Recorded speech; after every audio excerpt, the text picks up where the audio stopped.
Après le Mali, le Burkina Faso et le Niger quittent le G5 Sahel. Le G5 Sahel, né en 2014 pour lutter contre le djihadisme, ne compte désormais plus que le Tchad et la Mauritanie.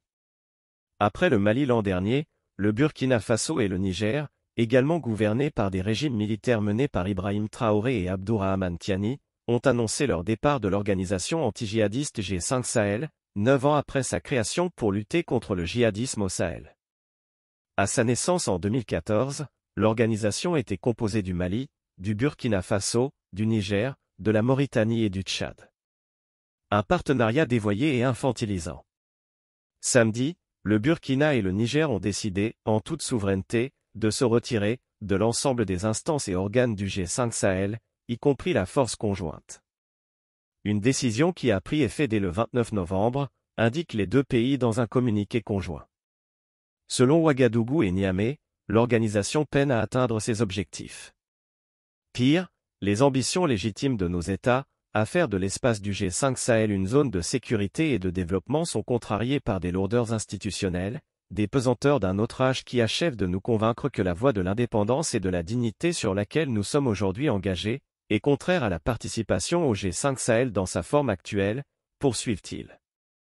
Ils affirment avoir pris une responsabilité historique, en quittant une organisation qui saurait servir les intérêts étrangers au détriment de ceux des peuples du Sahel, encore moins accepter le diktat de quelque puissance que ce soit au nom d'un partenariat dévoyé et infantilisant qui nie le droit à la souveraineté de nos peuples et de nos États.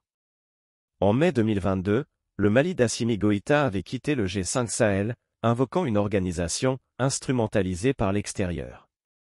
L'Alliance des États du Sahel.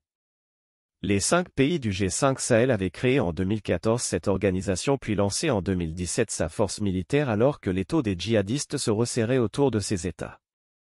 Seuls le Tchad et la Mauritanie sont désormais membres de cette organisation qui semble vouée à disparaître. Largement financée par l'Union européenne, cette force représentait aux yeux des partenaires internationaux du Sahel une porte de sortie dans une région en proie aux violences djihadistes. Mais les opérations conjointes sont restées peu nombreuses et la situation sécuritaire au Sahel n'a cessé de se dégrader. Fin novembre, au moins 40 civils ont été tués dans une attaque djihadiste massive contre une base militaire, à Djibo dans le nord du Burkina Faso, selon l'ONU. Les régimes militaires du Mali, du Niger et du Burkina Faso, dont les relations avec la France sont exécrables, se sont rapprochés ces dernières semaines pour former l'Alliance des États du Sahel. Les chefs de la diplomatie des 3 pays ont proposé vendredi soir la création d'une confédération, avec pour ambition de parvenir à terme à une fédération.